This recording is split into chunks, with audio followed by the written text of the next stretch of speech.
সম্মানিত সুধী, শিরক গুনাহ কতটুক জঘন্যতম গুনাহ, যেই জঘন্যতম গুনার পর্যায়টা বোঝানোর জন্য আমি এখন আপনাদের সামনে আল্লাহ তাআলার শিরক গুনার কথা কতবার উল্লেখ করেছেন সেই কথাটা আমি আপনাদের সামনে উপস্থাপন করব। আমার ভাইরা রে,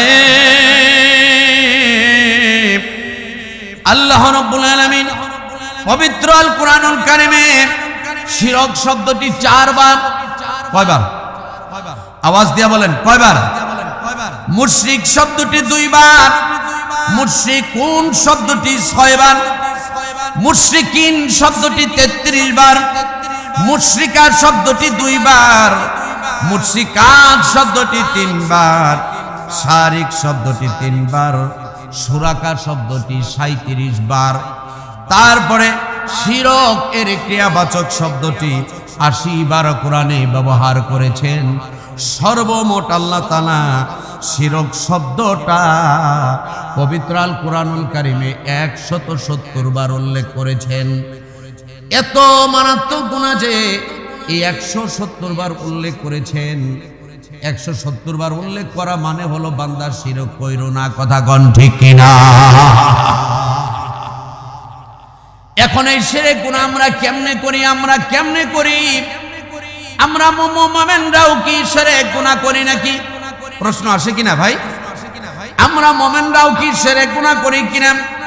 এই প্রশ্নের উত্তরে আল্লাহ রাব্বুল আলামিন তিনি তার কালামে পাকের মধ্যে বলেন, ওয়ামা ইউমিনু আকতারুহুম বিল্লাহি ইল্লা ওয়া হুম মুশরিকুন।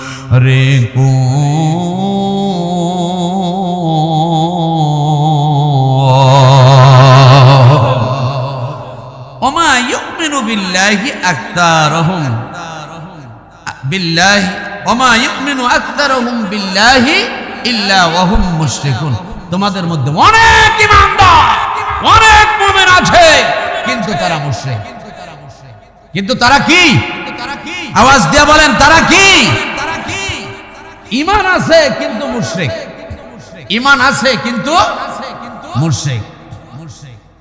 কেমনে একজন ঈমানদার ব্যক্তি মুশরিক হয়ে যায় সেটা জানার দরকার আছে না নাই? আওয়াজ দিয়া বলেন আছে না নাই? ভাইরারি আমার, আমরা কেমন করে মুশরিক হয়ে যাই এই বিষয়গুলো আমি আপনাদের মাঝে একের পর এক ধারাবাহিকভাবে আলোচনা করব। আল্লাহ তাআলা যেন কবুল করে নেন, সকলেই বলি আমিন। অনেক সময় আমরা বলে থাকি, মাঝি কপাল ভালো রে, মাঝিটা ভালো ছিল যার ধরুন নৌকা ডুবে নাই। বলে কিনা ভাই? এই কথা বলেন, বলে কিনা? কপাল ভালো রে, মাঝি ভালো ছিল যার কারণে নৌকা ডুবে নাই। ড্রাইভার ভালো হওয়ার কারণে গাড়ি অ্যাক্সিডেন্ট হয় নাই, গাড়িটা রক্ষা পাইছে। পাইলট ভালো হওয়ার কারণে বিমান দুর্ঘটনা হয় নাই। বলে কিনা? এ কথা বলেন, বলে কিনা? এ ভাই, দুর্ঘটনা থেকে মুক্ত থাকার জন্য পাইলটের কোনো ক্ষমতা আছে? আওয়াজ দিয়া বলেন আছে? মাঝির কোনো ক্ষমতা আছে? ড্রাইভারের কোনো ক্ষমতা আছে? ক্ষমতার মালিক কে? আওয়াজ দিয়ে বলুন না কে? আল্লাহ রাব্বুল আলামিন তিনি তার কালামে পাকের মধ্যে বলেন, কুলিল্লাহুম্মা মালিকাল মুলকি তুতিল মুলকা মান তাশাউ ওয়া তানজিউল মুলকা মিম্মান তাশাউ ওয়া তু'ইজ্জু মান তাশাউ ওয়া তুযিল্লু মান তাশাউ বিয়াদিকাল খায়র ইন্নাকা আলা কুল্লি শাইইন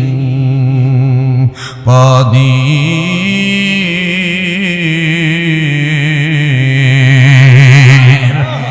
আল্লাহ রাব্বুল আলামিন বলেন, আমি আল্লাহ ধন দিয়া জন দিয়া ধনী বানাইলাম, আবার তোর মতো কত ধনীকে থালা হাতে রাস্তায় বসাইলাম। কথা কয় না? আমি আল্লাহ জন দিয়া বল দিয়া বলবান বানাইলাম, কত বড় বানকে ছোট্ট বলায় বানের ধামা খাওয়ায়া মামু বাড়ি দিল্লি পাঠাইলাম। আমি আল্লাহ ধন দিয়া, জন দিয়া, বল দিয়া, টাকা দিয়া, পয়সা দিয়া ধনী বানাইলে দেশ পাবি না, আবার তোর কাছ থেকে কেড়ে নিলে টের পাবি না। নদীর কুল ভাঙ্গে ও কুল গড়ে, এই তো নদীর খেলা, ঠিক কিনা? নদীর কুল ভাঙ্গে অকুল গড়ে, এই তো নদীর খেলা।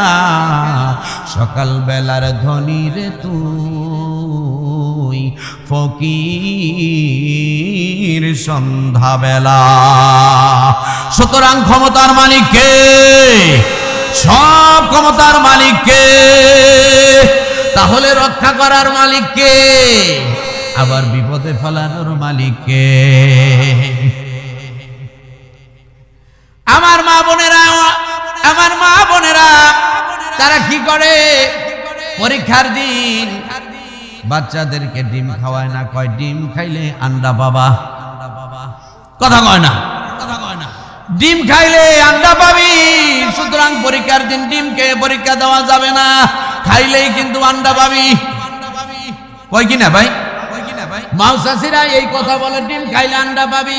ভাইরারে আমার, ডিম হলো পুষ্টিকর খাবার, আল্লাহ আমার আপনার জন্য নিয়ামত হিসাবে দিয়েছেন। কথা বলো। ডিম হলো পুষ্টিকর খাবার, পুষ্টিকর খাবার খাইলে আমার শরীরে, আমার আপনার শরীরে পুষ্টি হবে। অথচ মা বোনেরা বলতেছে ডিম খাইলে আন্ডা পাবি, মানে ডিম খাইলে পরীক্ষা ভালো হবে না, পরীক্ষায় গোলালো পাবি, শূন্য পাবি। এই যে একটা বিশ্বাস, এটাও একটা শিরক। বলুন না নাউজুবিল্লাহ। শিরক দুই ধরনের হয়, একটা হলো শিরকে সুগরা, আর একটা হলো শিরকে কুবরা। কোন শিরক ছোট ছোট শিরক, অর্থাৎ এই যে মা বোনেরা যে এটা করতেছে, এটা একটা ছোট ধরনের শিরক। কথা বলেন ঠিক কিনা? আমার ভাইরা রে, মা বোনেরা আর একটা কাজ করে, আমলিয়াতের ওয়াজ করে যায় নাকি কোন? মা বোনেরা আর একটা কাজ করে, রাত্রিবেলা ঘর ঝাড়ু দেয়। খাবার দাবার শেষে, মনে করেন ঘরের মধ্যে খানা খাইলাম, খানা দানা শেষে ঘর ঝাড়ু দিয়া ময়লাগুলা ঘরের দরজার এক কর্নারে রেখে দেয়। কথা কয়? কথা বলেন, রাখে কিনা ভাই? এ ভাই কথা কোন, রাখে কিনা? ময়লাগুলা ঘরের এক কর্নারে রেখে দেয়। কেন রেখে দেয়? মা বোনদের কাছে যদি জিজ্ঞেস করি, মা বোনেরা তোমরা কেন রেখে দাও, তখন কয় রাত্রিবেলা ঘর ঝাড়ু দিয়ে যদি ফেলে দেয় লক্ষ্মী চইলা যায়। নাউজুবিল্লাহ বলেন। এখানে আরেকটা শিরক হইল, লক্ষ্মী চলে যায়। কি চলে যায়? কথা কন, কি চলে যায়? এ ভাই লক্ষ্মী তো হিন্দুদের দেবতা। কথা কয় না? হিন্দুদের দেবতার নাম লক্ষ্মী, আছে না নাই? আওয়াজ দিয়া বলেন আছে না নাই? তাহলে এই যে মা বোনেরা তোমরা যে কথা বলো, রাত্রিবেলা যদি ময়লা গোলাপ ঘরের বাহিরে ফেলে দেই ঘরের লক্ষ্মী চলে যায়, এই বিশ্বাস করাটাও একটা শিরক। কথা বলেন ঠিক কিনা? আল্লাহর নবী বলেন আত-তুহুরু শাতরুল ঈমান। সুবহানাল্লাহ বলেন। পবিত্রতা হলো ঈমানের অঙ্গ। পবিত্রতা কি? আল্লাহ তাআলা নিজেই বলেন, আমি আল্লাহ পবিত্রতা অর্জনকারীদেরকে ভালোবাসি। সুবহানাল্লাহ।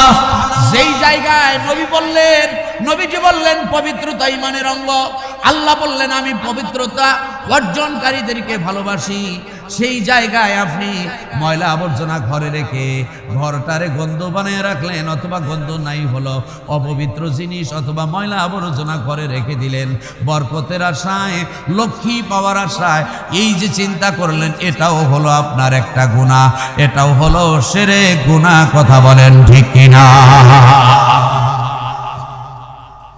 আমার ভাইরা রে, আমরা অনেক সময় বিশেষ করে শিক্ষিত সমাজের লোকেরা বলে money is the second god. বলে কিনা? এই কথা বলেন, বলে কিনা? টাকা হইল দ্বিতীয় খোদা। নাউজুবিল্লাহ বলেন। টাকার পাওয়ার আছে, যেভাবে বললেন তাতে মনে আছে। মাত্র কয়েকজনে কইছে, আর কেউ কয় নাই। এ ভাই, টাকার পাওয়ার আছে, আওয়াজ দিয়ে বলেন আছে। তাহলে তুমি যে বললা money is the second god, টাকাই হলো দ্বিতীয় খোদা, এই কথা বলার সাথে সাথে তুমি শিরক করলে, আর এই অবস্থায় তুমি যদি ইস্তেগফার না করে, তওবা না করে মারা যাও, তোমার জাহান্নামী হওয়ার সম্ভাবনাই বেশি। আমার ভাইরা রে, আমরা আর একটা কথা বলে থাকি, জনগণ সকল ক্ষমতার উৎস। কয় কিনা? এটা আমাদের সংবিধানে আছে, জনগণই সকল ক্ষমতার উৎস। ভাই গো, আমি কিন্তু কোন দলের ওয়াজ করতেছি না ভাই। করছি ভাই, এই কথাগণ করছি। আওয়ামী লীগের নাম নিছি, বিএনপির নাম নিছি, জামাতের নাম নিছি, কোন দলের নাম নেই নাই। আমি খালি আমার আলোচনার বিষয়টা আনতেছি। কথা কন ঠিক কিনা? আমরা অনেকেই বলি, আবার সংবিধানেও আছে জনগণ সকল ক্ষমতার উৎস। এখন আপনাদের কাছে আমার প্রশ্ন, জনগণ কি ক্ষমতার উৎস হতে পারে? আওয়াজ দিয়া বলেন পারে? কেউ যদি বিশ্বাস করে জনগণ সকল ক্ষমতার উৎস, বিশ্বাস করার সাথে সাথে সে শিরক গুনাহ করলো। কথা বলেন ঠিক কিনা? আমার ভাইরা রে, আবার কিছু পীরের মুরিদ আছে, আছে না নেই? কথা কন, আছে না নাই? গান গায়, কেউ ফিরে না খালি হাতে, বাবারে তোর দরবারে। নাউজুবিল্লাহ কোন নাই?